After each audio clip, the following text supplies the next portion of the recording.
नमस्कार सबैजनालाई। हामीहरू चाहिँ यहाँ आज क्विज बनाउने तयारी गर्दैछौँ। यो इन्टरेक्टिभ क्विजको लागि पहिलो पेज कभर पेज भन्ने नै भइहाल्यो। यसमा चाहिँ कभर पेज गराउँदाखेरि हजुरहरूले विद्यालयको अरू सूचनाहरू कहिले हुँदैछ, के हुँदैछ र थप कुराहरू मिलाउन सक्नुहुनेछ। म चाहिँ यो सिम्पल डिजाइन मात्रै सिकाउँदैछु र यो कसरी छानिन्छ र अनि त्यसै कसरी चाहिँ यो गरिन्छ भन्ने कुराको लागि मात्रै गर्दैछु। यो विशेष त तपाईँहरूले यो ट्रान्जिसनहरू त्यो चाहिँ तपाईँले पछाडि मिलाउन सक्नुहुन्छ भने म केही नियमहरू दोस्रो पेजमा राखेको छु। यसमा तपाईँहरूले आफ्नो आवश्यकता अनुसार गराउन सक्नुहुन्छ। तेस्रोमा चाहिँ खास सिकाइको लागि चाहिँ यो खण्डबाट रहनेछ। म जस्तो विद्यार्थीहरूले कुनै प्रश्नहरू छान्यो क्विजको बेलामा छान्नुभयो भने त्यति बेला त्यो प्रश्न चाहिँ आफै अटोमेटिकली हटेर जाने, यहाँ यो लिस्टबाट पिको नम्बरबाट हटेर जाने। त्यसै विद्यार्थीहरूले छान्न बाँकी मात्र यहाँ देखिने भन्ने हिसाबले बनाउन खोजेको छु। यसै गरी तपाईँले त्यसको लागि चाहिँ सबैभन्दा पहिला सुरुमै यो सुरु गर्नुभन्दा अगाडि तपाईँले यसको चाहिँ एउटा सानो एनिमेसनको पाटो जोडिदिनु भयो भने पछाडिपट्टि सहज हुन्छ र सबैलाई एउटै एनिमेसन जाने हुँदा सबैभन्दा पहिला एनिमेसन प्यानमा जानु होला र त्यहाँ डिसअपियर भन्ने अप्सन छानिदिनु होला। त्यो डिसअपियर त फेरि सुरुमै हुन जान्छ। त्यो हुँदाखेरि यतापट्टि रहेको ट्रिगर अन क्लिक भनेर त्यसलाई चाहिँ रेक्टेङ्गल राउन्डेड कर्नर 35 भनेर यसको नाम दिएको छ। त्यसैलाई ओके गरिदिनु होला। यहाँ सिम्बल चेन्ज भएको पनि देख्न सक्नुहुन्छ। अब यस्तै गरी तपाईँको जतिवटा प्रश्नहरू छ त्यो अनुसारको लागि चाहिँ तपाईँले यहाँ बनाउन सक्नुहुन्छ। म सुरुमा सिकाउनको लागि 5वटा मात्रै गर्नेछु। तपाईँले यसैको आधारमा गर्न सक्नुहुन्छ। अब प्रत्येक प्रश्नको नाम चाहिँ हजुरले प्रश्न नम्बर अनुसार पछाडिपट्टि पनि लेखिसक्नु भएको छ होला। त्यो अनुसार तपाईँले गर्न सक्नुहुन्छ। यो गर्दाखेरि चाहिँ टेक्स्ट बक्सकै रूपमा अथवा सेपहरूमै रहेर टेक्स्ट बक्स भन्दा सेपहरूमा रहेर काम गर्नु होला। अब हामी त्योभन्दा तल्लोमा चाहिँ एउटा स्लाइड पनि फेरि पनि थप्नेछौँ। तपाईँले यहाँबाट यस्तै गरी थप्न पनि सक्नुहुनेछ। एउटा प्रश्न कुनै मानिलिउँ,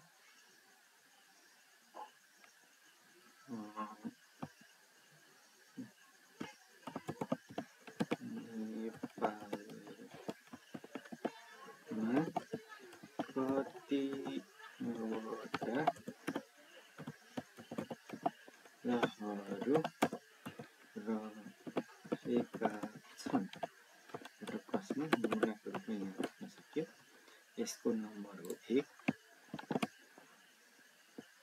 गराएर यसलाई चाहिँ तपाईँले गर्न सक्नुहुन्छ।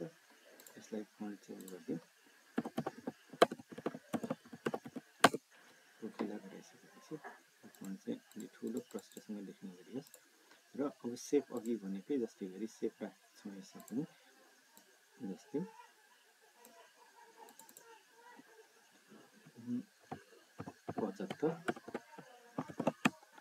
75 जिल्ला।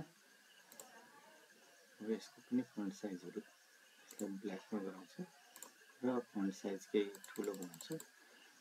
त्यो भएर यहाँ देख्न पनि सजिलो हुन्छ। अब अर्को हो 75, 76 र यस्तै गरी यसको तलपट्टि रहने गरी 77, 78।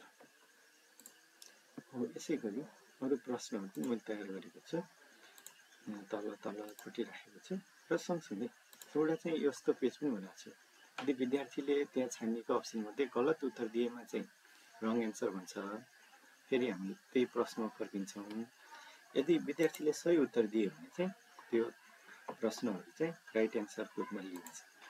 अब विद्यार्थीहरूले त विभिन्न नम्बरहरू छान्न सक्नेछन्। त्यो हुँदाखेरि सबैभन्दा पहिला चाहिँ हामी यसलाई लिङ्कमा जोड्नेछौँ। सबभन्दा पहिला यसको लिङ्क जोड्नको लागि चाहिँ हामी इन्सर्ट गर्छौँ। यहाँ जब बक्समा छुनुभन्दा अगाडिपट्टि यहाँ लिङ्कमा केही पनि दुईवटा लक भएकै देख्न सक्नुहुन्छ भने जब छुनुहुन्छ त्यो दुईवटा बटनहरू एक्टिभेट हुन्छ। त्यो मध्ये एक्सनमा जानु होला र माउस क्लिकमा हाइपरलिङ्क गर्नु होला। यस पछाडि यहाँ स्लाइडमा छानेर पहिलो प्रश्नलाई यससँग लिङ्क गरिदिनु होला। अनि त्यस पछाडि ओके गरिदिनु होला। यसै गरी क्रमशः दोस्रोलाई पनि हाइपरलिङ्क गरिदिनु होला। स्लाइडमा गएर दोस्रो प्रश्नलाई लिङ्क गरिदिनु होला। सुरुमा प्रश्न नम्बर क्वेसन प्रत्येक स्लाइडमा क्वेसन नम्बरहरूसँगबाट सुरु गऱ्यो भने यति बेला हाइपरलिङ्क गर्नलाई चाहिँ सजिलो हुन्छ। अहिले तेस्रो नम्बरलाई लिङ्क गर्दैछौँ। अब चौथो नम्बरलाई लिङ्क गर्छौँ। एक्सनमा जान्छौँ। त्यो चौथो नम्बरमा हामीले छोयौँ भने त्यसबाट चाहिँ चौथो नम्बरमा हामी छोयौँ भने त्यसबाट हामी जान्छ स्लाइड अन्तर्गत रहेर चौथो प्रश्न। अनि ओके पाँचौँ नम्बरमा गयौँ भने एक्सनमा गएर हाइपरलिङ्क टु स्लाइड। ओके यहाँ एउटा सानो मिस्टेक जस्तो देखाइरहेको छ। हामी पाँचौँ नम्बरमा गइसके पछाडि पाँचौँ प्रश्नको उत्तरमा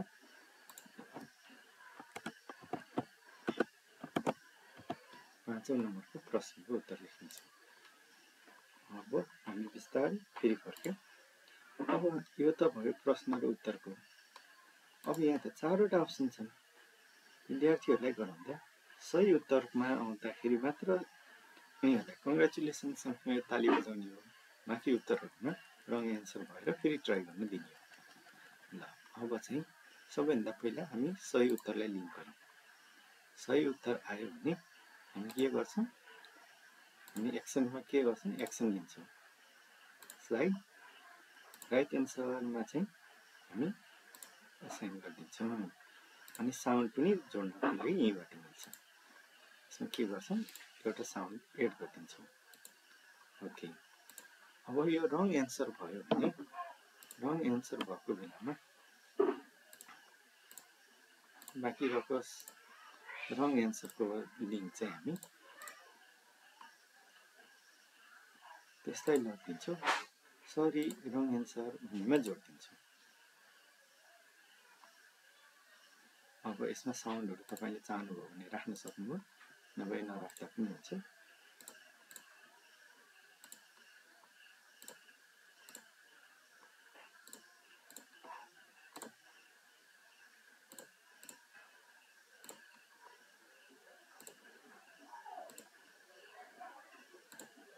अब यसै गरी बाँकी प्रश्नमा पनि जोड्न सक्नुहुन्छ। यसमा यसको सही उत्तर रहेको हुँदाखेरि हामी कङ्ग्रेचुलेसन्स भन्नेमा जोड्छौँ र अनि साउन्ड पनि जोड्छौँ कङ्ग्रेचुलेसन्सको पार्टमा। ओके बाँकी रहेको सबैमा चाहिँ हामी सरी रङ एन्सर भन्नेमा जोड्छौँ।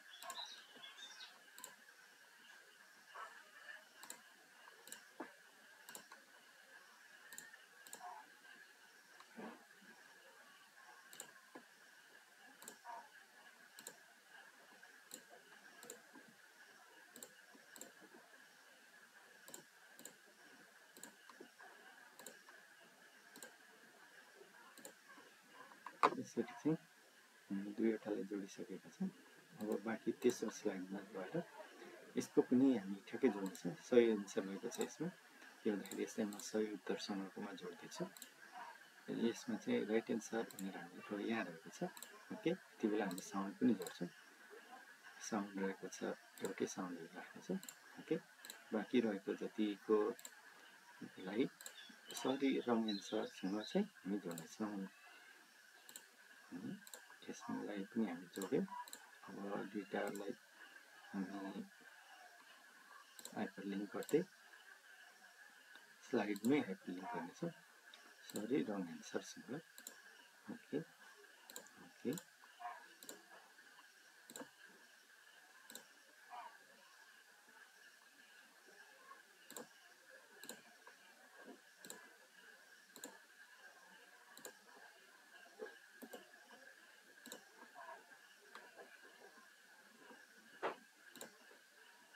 यसमा पनि सही एन्सरलाई हामी हाइपरलिङ्क एक्सन गरेर हाइपरलिङ्कको अन्तर्गत यसलाई राइट एन्सर भन्नेछौँ।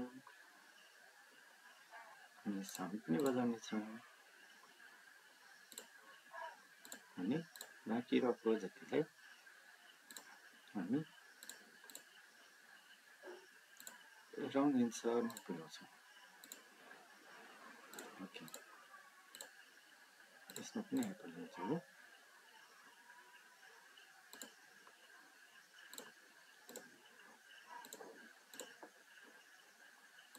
यसलाई म लिँदाखेरि चाहिँ बक्सलाई नै लिनु होला। कहिलेकाहीँ हामीले छुँदाखेरि चाहिँ भित्रबाट टेक्स्ट बक्समा जान सक्छ, त्यति बेलाको खण्डमा चाहिँ यो नहुन सक्छ। अब यसमा पनि पहिला सही एन्सरलाई हामी हाइपरलिङ्क गर्नेछौँ अनि राइट एन्सर भनेर असाइन गर्नेछौँ र राइट एन्सर आउँदाखेरि हामी साउन्ड बजाउने गरेका छौँ। ओके, र रङ एन्सर जतिले हामी सरी रङ एन्सर भनेर मिलाएको छ।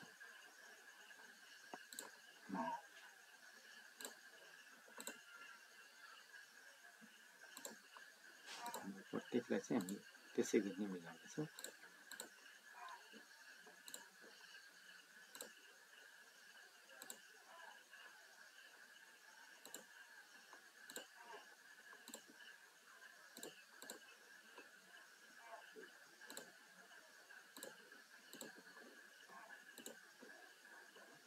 अब रङ एन्सर हुने बित्तिकै चाहिँ हामी एउटा एक्सन के लिन्छौँ भने विद्यार्थीलाई सकेसम्म बढी मौका होस् भन्ने हिसाबले चाहिँ हामी अघिल्लो स्लाइडमै फर्किन दिन्छौँ र त्यसको लागि एउटा सेप छुट्टै लिएर आउँछौँ। सेप लिएर आउने तरिका चाहिँ फेरि पनि म देखाउन चाहेँ। सेपभित्र ट्याबको सेपभित्र गएर तपाईँहरूले यहाँबाट क्लिक यस्तो एउटा सेप लिएर आउनुहोला।